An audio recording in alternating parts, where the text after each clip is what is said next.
Hi everyone, and welcome to this week's episode of G&J Sailing. Hi guys. In this week's episode, we're going to explore Sunderland. We experienced the biggest storm to date, and we set sail to Royal Keys. So we actually got stuck in Sunderland. The weather was just awful all the time. We had 4 days of heavy rain, like really heavy rain, and really windy conditions. So windy. Yeah, so windy. It was coming from the northeast and east.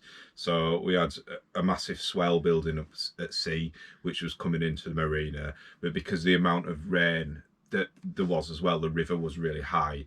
So the river was really fast, and there was surges coming in from the river too. So it was quite a rocky few days. It was really rolling. It was like being on a roller coaster at times, even though we were in a marina. It was really, really odd.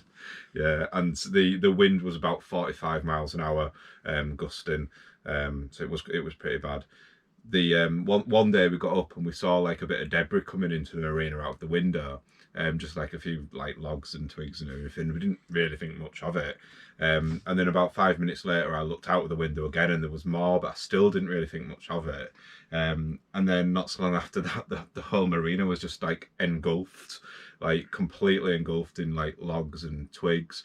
And then trees started coming down, like massive tree trunks. Some of them were like as long as our boat, and we were a little bit worried actually that like they were going to do damage to our boat because they were just all around us. But the marina guys were absolutely amazing. They kept coming out on their rib and towing all the big like trees away and like picking out as many of the logs as they could. But it just didn't stop for like days and days. No, it really didn't. And that morning, one of the mornings we woke up and the marina was just covered. You couldn't see any water at all. It was just logs and trees. And we didn't want to leave the berth either because we didn't want to do any damage to the boat, but also because of all that work that we've just had done on the engine, cleaning out all the water systems. I really didn't want to start the engine either. So we kind of just waited until it all we didn't want to risk anything. All calmed down. There was one night we'd been to the pub and we came back and it was absolutely howling it down outside and we were absolutely soaked. And we got in and the window in the aft cabin was leaking quite a bit. And it was kind of like going in the wardrobe underneath. So I said to Gav, I said, "Oh, we can just tighten it up. It's like a really quick job." It wasn't a quick job. Well, there's 2 bolts at the top. Oh. And so I just got my toolkit out and I just tightened the bolts just ever so slightly. And the whole window fell out. I was fuming. It was about 11 o'clock at night. And yeah, we had a window in our hands. So I went up on deck in the pouring rain. I was like in my boxer shorts and my sailing jacket, and Gav was inside holding the window, and we tried to put it back in. But we couldn't really do it on that night. It was just, the weather was just too bad. No, we just botched it, put a carrier bag over it, taped it up, and just went to sleep in the end. The window did get fixed. Gav fixed it in the morning. I was faffing on, apparently. It was actually quite a simple job. It was actually quite a simple job in the end. Despite the weather and the reputation that Sunderland's got, we actually really enjoyed it. And Sunderland's not what we expected at all. It's a really, really nice city, and there's loads and loads of things to do. It was, really, really nice to go. Yeah, we definitely recommend it. And it's just got such a nice mix of beach and city life. And it was really nice for us because we've spent quite a lot of time being in small towns. So, yeah, we've done a little tour for you. So we'll pop that on now. Sunderland Marina lies at the mouth of the River Wear, on the northeast coast of England. The marina offers access in all states of tide and is situated on the site of the Old North Dock, which opened in 1837 to assist the coal trade.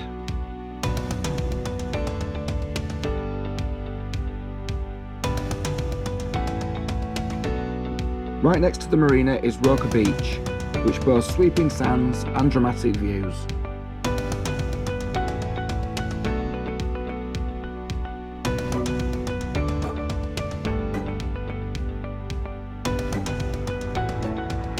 Just off Roker Beach is Roker Park, which opened in the Victorian era and hosts many events throughout the year.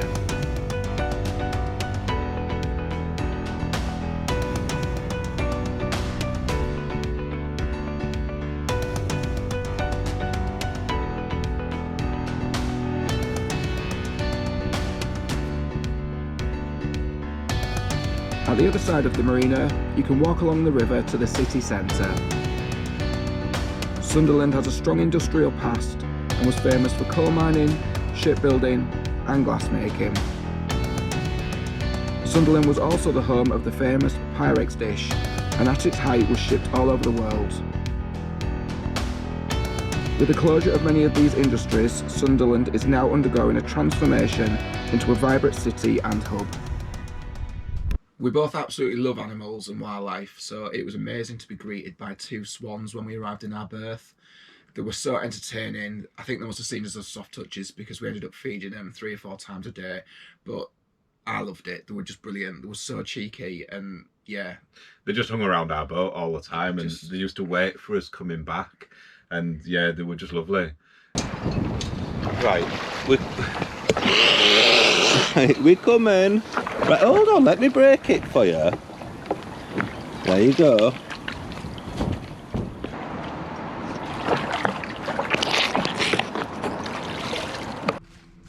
So the other day we tried the swans with a little bit of pastry and they absolutely went wild for it. They loved it. So we've got them a real treat today because it's so cold out there. We've bought them some ready rolled pastry, so we're just going to bake that off and they can have some of that tonight for the tea. We've also got some iceberg lettuce, which they absolutely love, and we've got them some brown bread, as that's healthier than the white bread. They love the lettuce.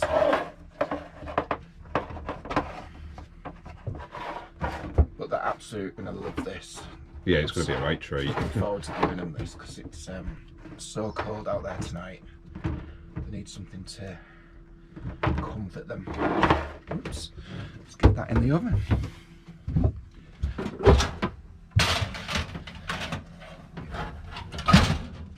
I'm not saying we'll use this bit. Oh.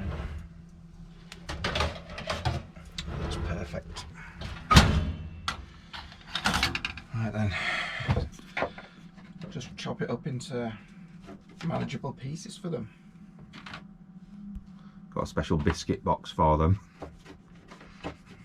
This will last them a few days, we'll just give them bits. Yeah, we don't want to get them fat. There we go. A lovely tea for our beautiful swans. So we've just had a knocking on the hull, and guess who it is?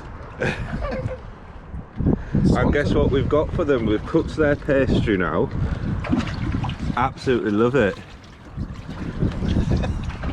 My finger, and we've got a bit of lettuce for help. Yeah. They love being hands fed, these two.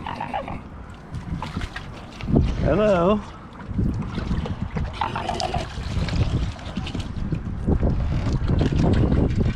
She's wanting the pastry. Pastry, isn't it? Right then, see you later. So as well as the swans, we also had an oyster nursery under our pontoon, which was completely unknown to us when we arrived. We just came back one day to find a team of people laying down the pontoon, and we was like, what are you doing? And they were checking on the oysters. So we've got some footage, but it wasn't intended for YouTube, but we've decided just to pop it in anyway for you. So these volunteers are from the Wild Oyster Project, Tyne and Weir, and their aim is to restore the oyster population and their natural habitat back to the levels where self-sustaining reefs can survive again on the northeast coast. The oyster nurseries that you can see here are special housing units that provide mature oysters with a place to reproduce, which in time will help to increase the levels of oysters in the northeast. And one fascinating fact about oysters are they can filter up to 200 litres of water every day. So they have quite a positive effect on the environment and the sea. Next, we're going to show you some footage that we recorded in the National Glass Centre. So as I said earlier, Sunderland is famous for glass making, so we were really lucky to be able to go and take some footage for you.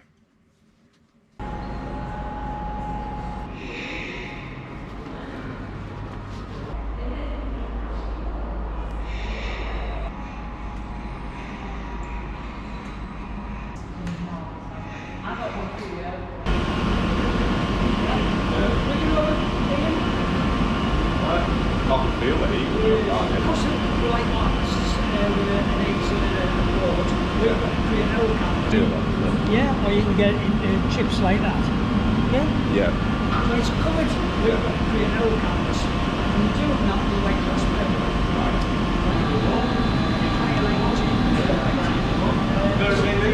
So all these powders are used for All different metals. But some of them two or three metals mixed together. Just like paints, mix them up. Yeah. So you goes and you just divides that up.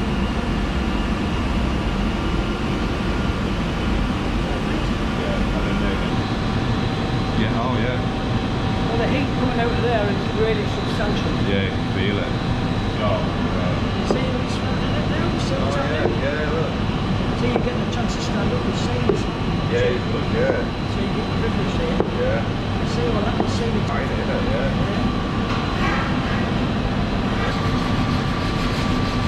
Very sharp file. Yeah. Doused in water. Scores along with jack line. Oh, wow. Yeah. So nice, yeah. There you go. Yeah, that's amazing, that, yeah. And I'm bottom. Little Scott. Ah, yeah. So after about a week of us constantly checking the weather, trying to find a good time to go, we did find one day where it was possible for us to leave Sunderland and actually go to Royal Keys. It's only a short journey, it's about 8 miles, and we set off on, was it the Thursday? I think so, yeah. Yeah. All I remember was it was absolutely freezing. It was but, yeah. freezing and it was a little bit murky out there, but actually once we got out there it was really pleasant and we did manage to find some wind. Morning everyone, so it's a miserable day in Sunderland. We've had some awful weather, so we're going to take our chances and head up to Royal Keys now. This looks like the best day we're going to get for a while. See you later, little swans. It's been lovely. James, give us a wave.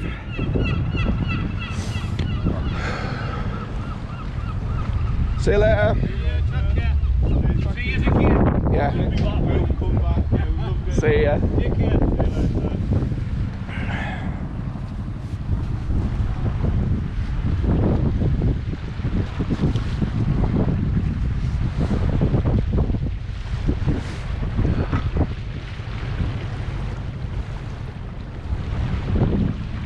Next stop, Royal Keys.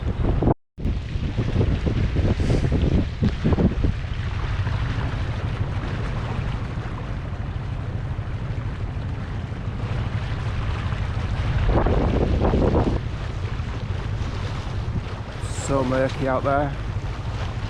You just about make out some of the aftermath of the storm. There's a massive piece of wood there, just in the distance.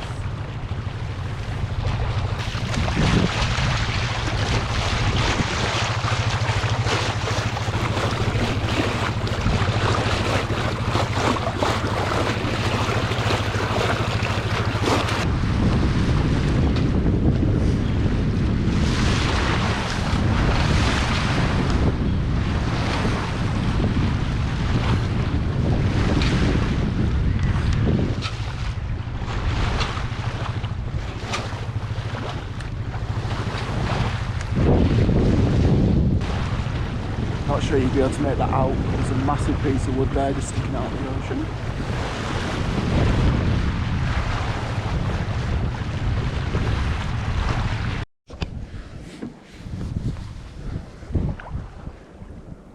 Very foggy Sunderland in the distance. Captain Conroy. I've been a bit stressed this morning.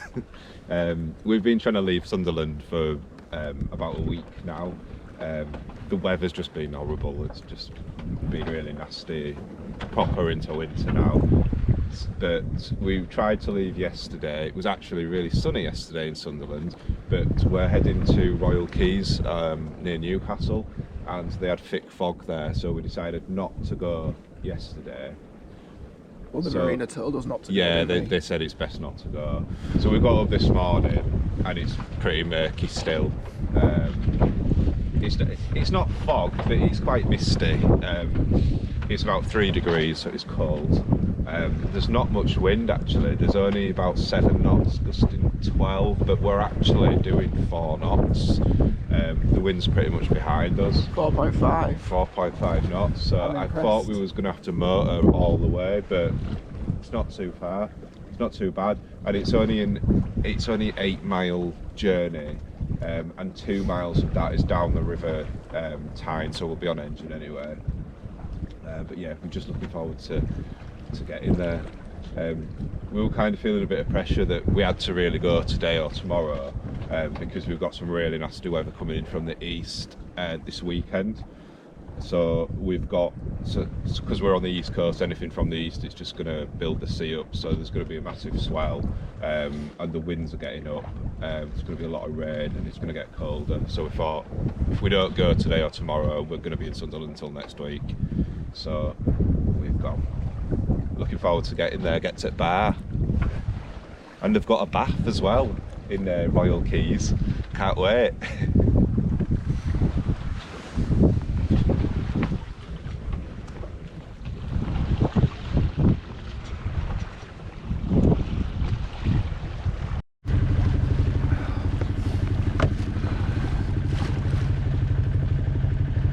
Just getting ready to enter the River Tyne.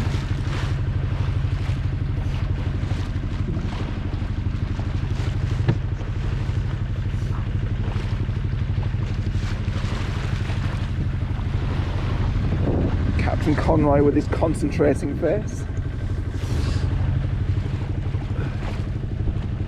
I'm freezing. Yeah, my toes are like blocks of ice.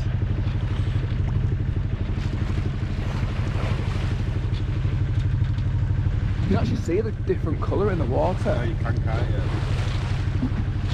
Really dark colour coming out there.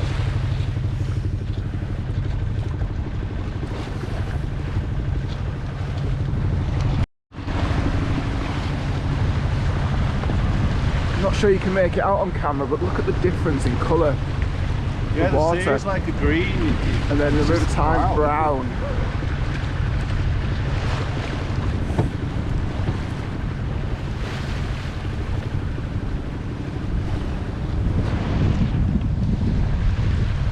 Big ships anchored up waiting to come in.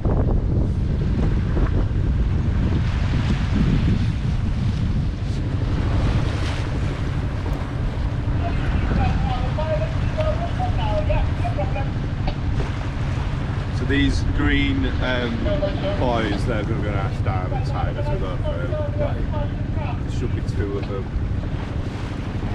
I can see some yachts. Is that the Royal Quays? It could be. We're just past the red and the white thingy bobbers. Well, you can see all the masts. Oh, God. Rolling it down.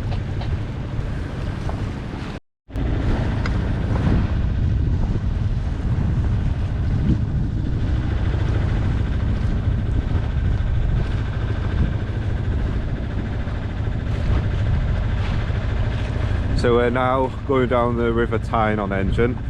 We're doing about 3.5 knots. I think we've got a couple of knots against us from the river. So we're nearly there. And I tell you, I'm so glad to be nearly there because I'm freezing now.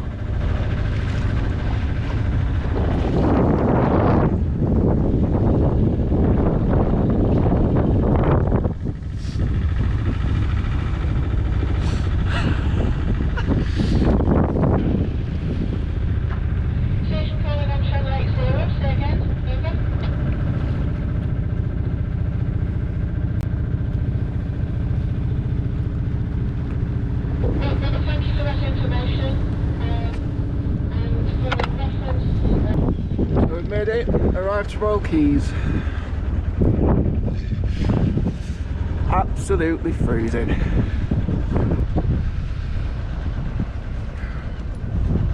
Royal Keys, go ahead, please. Yep, no problem. I'll just do a booking at the moment and then I'll get these on turn around for you and get you in as quickly as I can, over.